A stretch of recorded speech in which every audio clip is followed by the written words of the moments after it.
Et nous sommes de retour au plateau pour la dernière partie de cette émission. Nous abordons notre quatrième sujet. Nous parlons à présent du Togo. Les municipales repoussées au 17 juillet.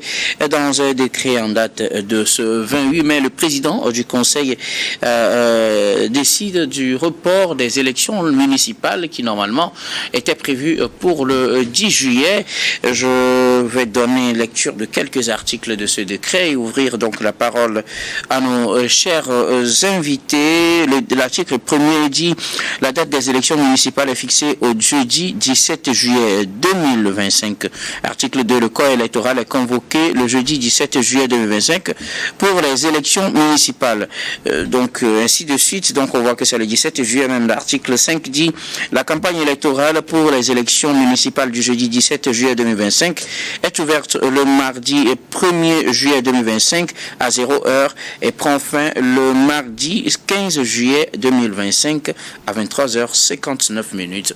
Et donc la période de la campagne et la période des élections subissent des réaménagements repoussés d'une semaine chacune. Nous en parlons avec nos invités. La CENI sort un communiqué justement pour informer sur le fait, et on pourrait aussi faire rapidement le lien avec les discussions au cadre permanent de concertation. Chers amis, vous savez, pour le quatrième sujet, la parole est à qui veut la prendre en premier. À vous la parole donc. Qui veut y aller en premier? Il n'y a pas de candidat. Bon, alors, est-ce que Eric accepterait de prendre la parole? Je crois que vous preniez la parole, Constant Lemou. De toute façon, les acteurs politiques et le pouvoir sont en train de jouer leur rôle. Et je pense que c'est de bonne entente que les discussions au cadre de concertation entre les partis politiques et le rapport fait au président du Conseil résultent de ces contacts, résultent ces différentes décisions, ces différents actes qui réaménagent le calendrier électoral pour le bien de tous. Je pense que c'est aussi l'occasion de féliciter le ministre Awaterou Dabalo, qui joue vraiment un rôle très important, surtout dans les comptes rendus des discussions au sein du cadre de concertation, ces comptes rendus fidèles qu'il fait au président du Conseil, qui lui permettent de prendre des décisions aussi lumineuses que nous constatons. Alors, je pense que au-delà de ces discussions et des décisions qui sont prises, notamment les décrets qui ont été réaménagés, le communiqué redéfinissant les dates de campagne et des élections, il faut lire une certaine fébrilité au sein de la classe politique, surtout de l'opposition, dans la mesure où le premier décret qui modifie le nombre de conseillers était bien normal, parce que il faut évoluer par rapport au nombre de conseillers vu l'évolution des populations dans les différentes communes. Ce que les organisations politiques ou les indépendants qui devraient participer aux élections ont vivement critiqué parce que n'étaient pas suffisamment prêts. Mais en réalité, c'est une fébrilité. Cela traduit une certaine faiblesse de ces partis politiques et organisations voulant participer aux élections, parce que effectivement, il y a beaucoup qui ont de la peine à trouver la liste complète des candidats avec des dossiers corrects. Et donc, quand le nombre augmente? Alors, quand le nombre augmente, eh bien, ils sont dans tous leurs états, parce qu'ils ne savent plus où mais quand vous dites que ces partis ont de la peine, ces partis ont plusieurs militants, ils ont des gens qui vont positionner quand même. Jusque-là, il n'y a pas de parti qui dit qu'il manque de gens à positionner, à ce que je sache. Autrement, les partis de l'opposition ou les indépendants se réjouiraient parce que chacun a désormais la chance d'avoir plus d'élus au sein des municipalités.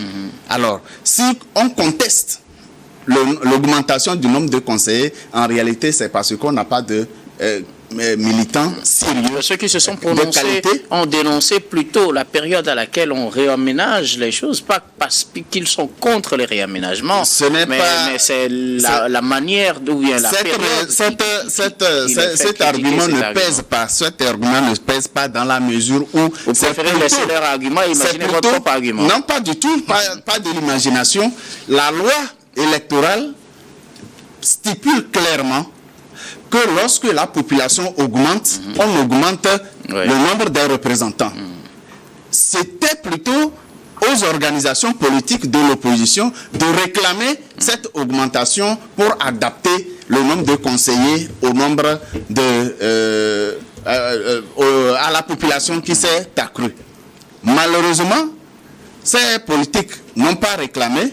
Le pouvoir prend celui d'adapter cette évolution et bizarrement, c'est plutôt ceux qui devraient trouver une opportunité à travers cette décision ou ce décret, ceux qui pouvaient trouver une opportunité d'asseoir davantage leur notoriété politique, c'est eux plutôt qui trouvent que c'est plutôt une perturbation.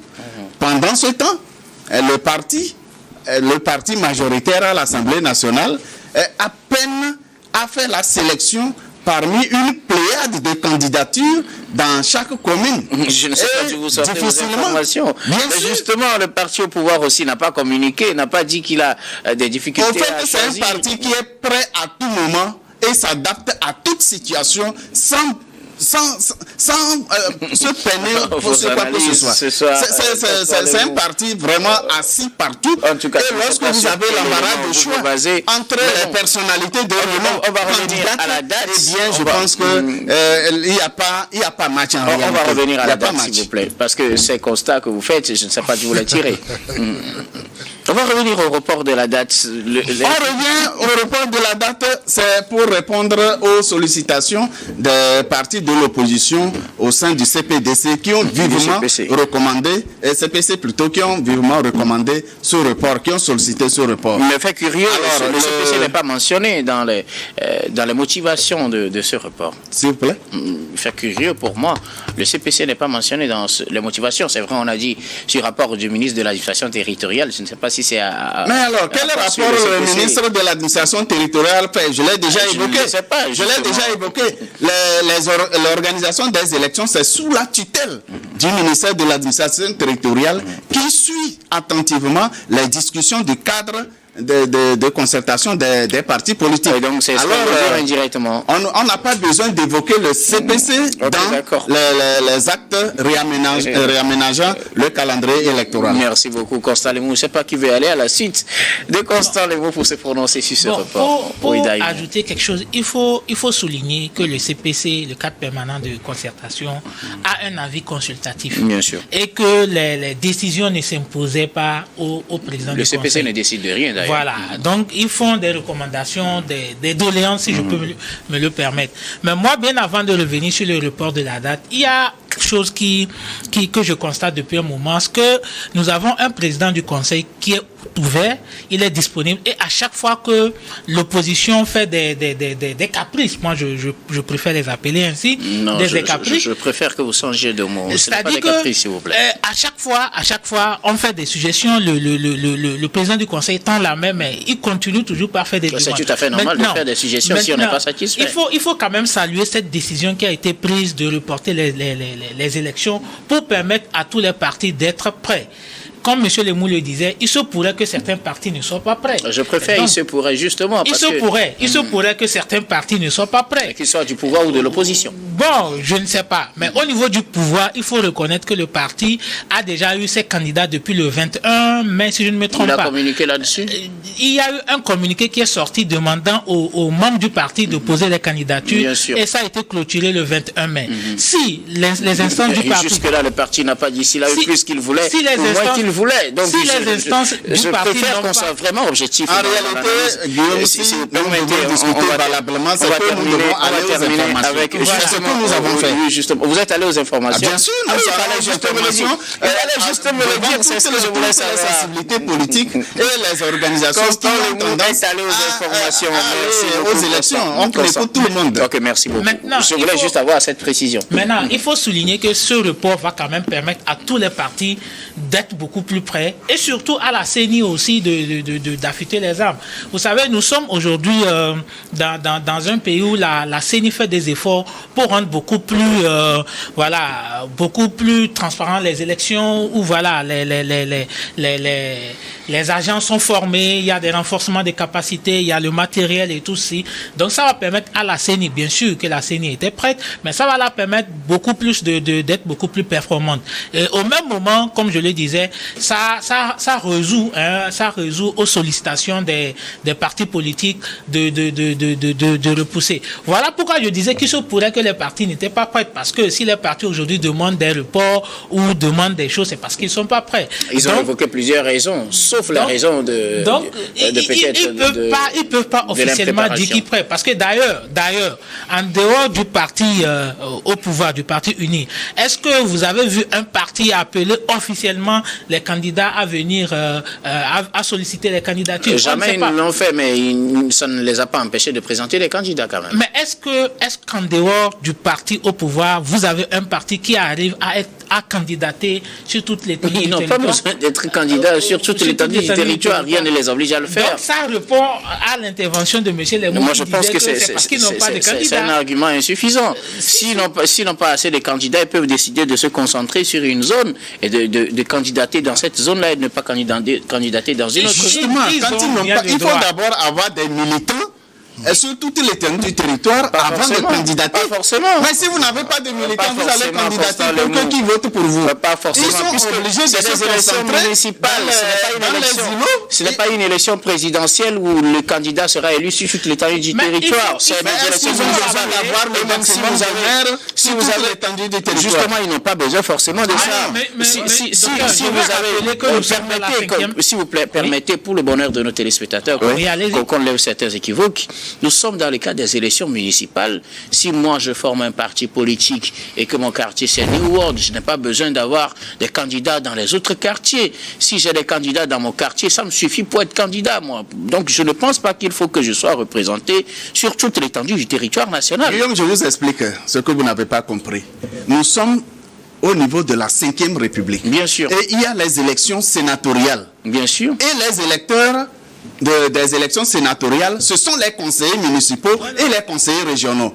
Quelqu'un qui se contente d'un coin du Togo, où il a peut-être 5, 6, même s'il a la totalité du conseil.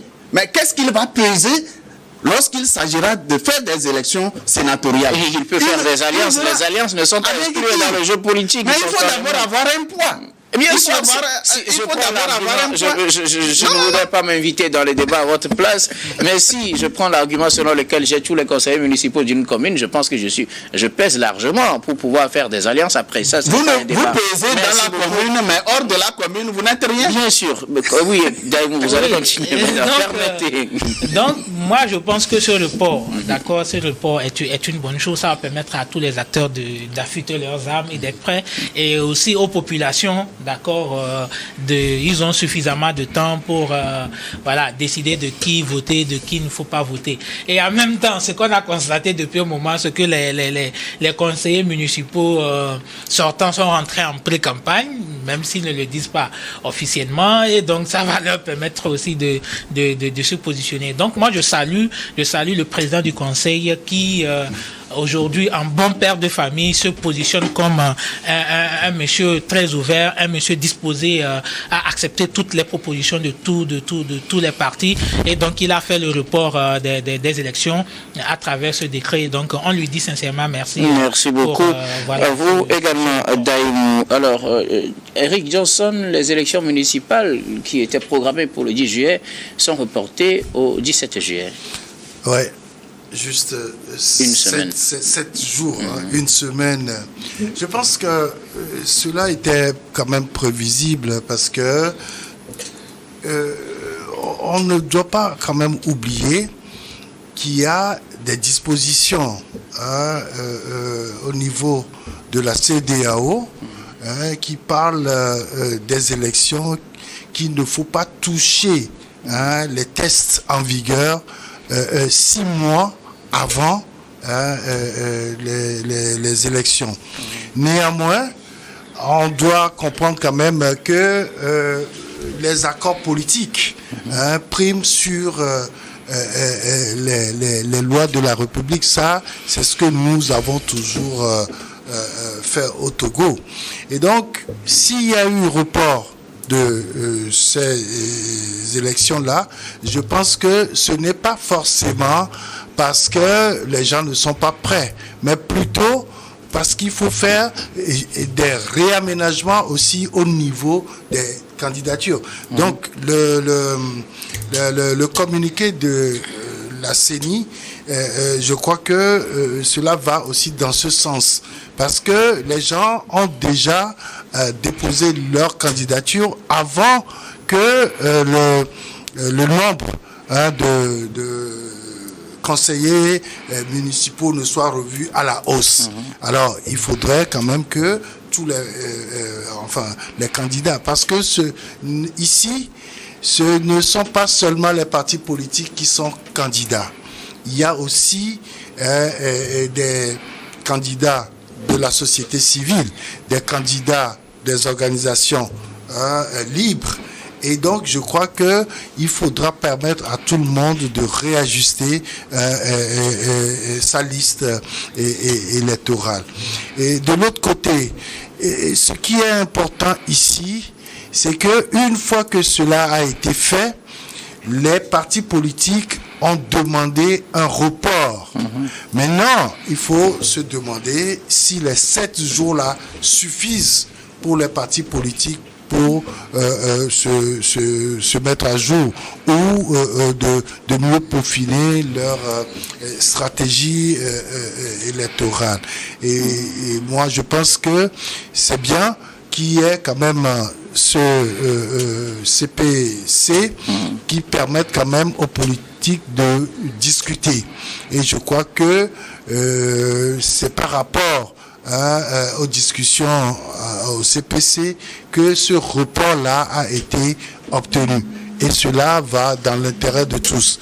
Maintenant, il reste à savoir si ce délai-là suffit pour permettre à tout le monde d'accepter les conditions d'organisation de ces élections municipales. Alors, si c'est pour le CPC, puisque la première raison, c'est le rapport fait par le ministre de l'Administration territoriale. Vous m'avez confirmé tout à l'heure que donc c'est dans le cadre du CPC, justement. Si c'est pour le CPC, il faut s'attendre encore à d'autres actions, puisque plusieurs revendications sont portées par l'opposition au CPC, Constant Lévon.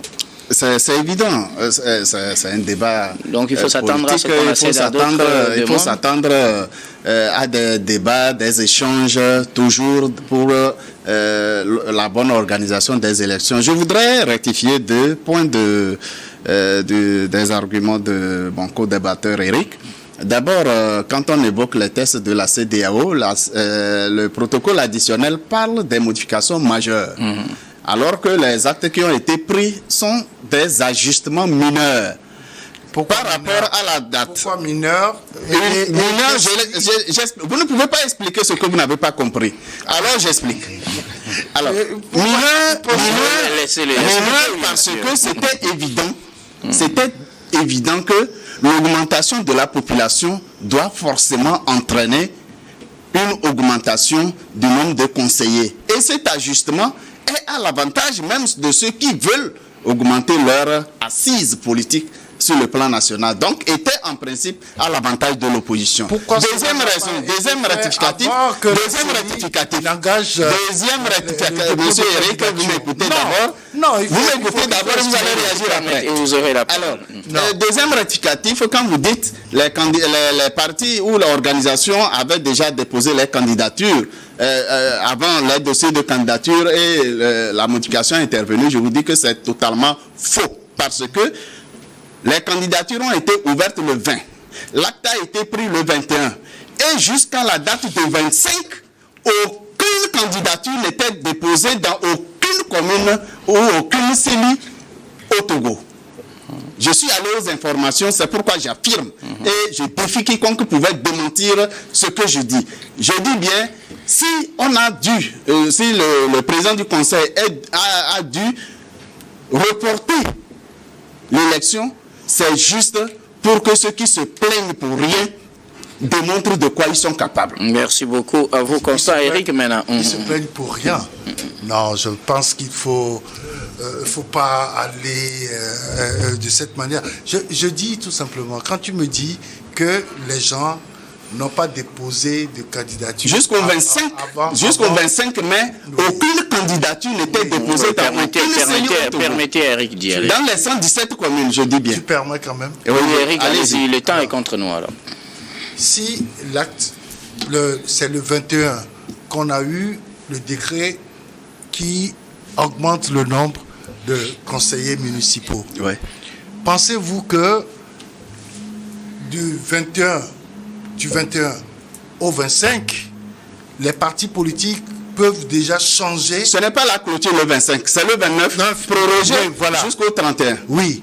Est-ce que vous pensez que les partis peuvent être déjà prêts? Ceux qui ont les militants valables d'être candidats ne se posent pas de questions. Ça va de soi. Ça va de soi. Cela ne peut pas aller de soi du moment où vous ne connaissez pas l'organisation de tous les partis politiques. Non, on ne peut pas parler au nom des partis politiques. Quand il s'agit des élections, c'est le même enjeu dans toutes les organisations. Vous savez, rapidement, on va terminer. On veut faire une liste dans un parti politique, mais on prend des dispositions pour qu'il y ait certains avant d'autres. Et là, alors on a opéré des choix. Quand on fait une hiérarchisation des candidats, je pense que lorsqu'il y a modification, tout de suite. Modification à la hausse. Modification à la hausse, ça veut dire que ceux qu'on avait laissés sur le carreau, on les récupère. Et c'est très simple. Je ne dis pas qu'on a laissé des gens. Merci beaucoup. Il faut comprendre comment tous les partis politiques ne sont pas organisés de la même manière. Merci beaucoup, Eric. Ceux qui ne sont pas organisés, naturellement, merci beaucoup à vous. Je pense qu'on n'aura malheureusement plus le temps de revenir à vous. Merci beaucoup. À vous pour votre contribution. Nous arrivons pratiquement, Constant, permettez qu'on puisse clôturer, s'il vous plaît. Nous arrivons pratiquement à la fin de ce numéro. Vous allez pouvoir revenir sur le sujet si vous le voulez. Ce sera dans vos mots de fin sur un sujet de votre choix. Je commence par vous, Daïmou. Oui, sur un sujet de mon choix, moi j'aimerais sincèrement remercier le président du conseil pour son esprit d'ouverture, pour sa disponibilité à chaque fois qu'il y a des propositions, au lieu peut-être de vouloir défendre son parti ou défendre sa personne, il se met au-dessus de tout le monde en donnant la main à tous les partis au Togo. C'est vraiment quelque chose qu'il faut saluer. Merci son excellence, monsieur le président du conseil, pour ses efforts. Merci beaucoup. Daïmou Body, vous êtes analyste politique. Merci d'être passé sur ce plateau. C'est moi. Eric Johnson, vos mots de fin. Non, mais je pense qu'aujourd'hui, on a toujours décrié le CPC, mais je pense qu'il faudrait plutôt que les partis politiques rejoignent encore ce conseil-là pour pouvoir discuter des problèmes qui touchent la nation. Et donc, si aujourd'hui, grâce au CPC, on arrive à avoir des modifications, je ne pense pas que ce sont des modifications mineures, mais plutôt c'est des modifications majeures, parce que ça touche quand même le nombre de conseillers municipaux, parce que là aussi, au niveau des communes, il faut aussi s'organiser. D'abord, nos communes, nos mairies qui n'ont pas de siège, etc. Tout ça là, il faudra mieux organiser ça. Merci beaucoup à vous, Eric Johnson. Vous êtes journaliste, directeur de publication du journal L'Union. Merci d'être passé sur ce plateau. C'est moi qui vous remercie pour l'invitation. Constant Lemou, vos mots de fin. À la suite de mon ami Eric, je voudrais rassurer tous ceux qui nous suivent qu'en réalité, lorsqu'il s'agit des modifications mineures de l'organisation des élections, ça n'a pas besoin de concertation. Mais lorsqu'il s'agit de modifications qui portent sur le code électoral, c'est-à-dire qui tendent des modifications qui modifient les règles de jeu, en ce moment, il faut un consensus de toutes les organisations politiques suivant les recommandations de l'acte additionnel du protocole additionnel de la CEDEAO. Aujourd'hui, je pense que tous les acteurs ont montré leur ouverture et leur disponibilité d'écoute. Et mon jeune l'a déjà dit, le président du Conseil est bien ouvert aux discussions et à tout ce qu'il faut pour que ces élections se passent dans les meilleures conditions possibles. Je souhaite vivement que ces discussions ne se mènent pas seulement avec les organisations politiques, mais aussi des chefs traditionnels, les responsables des us et coutumes, pour que toutes les couches de notre population se sentent à l'aise dans l'organisation de ces élections. Nous n'avons pas un délai impératif par rapport à la succession des conseils municipaux qui sont aujourd'hui. Ces conseillers ont pris fonction, je pense, en octobre 2019. Et donc, nous avons un délai suffisant pour peaufiner le plus possible l'organisation de ces élections, pour que chaque électeur se sente à l'aise là où il doit aller voter. Merci beaucoup à vous tous pour vos contributions. Nous arrivons ainsi à la fin de ce numéro de Regard Croisé et de tous les numéros de cette semaine. Merci à vous de nous avoir suivis. Nous disons merci à Clesop Pinyang à la réalisation, à Richard Amedessou et Senyon Rompa à la diffusion. Merci également à Stéphane Kouonou et Thomas Choyi à la caméra. Surtout, merci à vous de nous avoir suivis. Je vous donne rendez-vous la semaine prochaine avec le même plaisir pour d'autres numéros.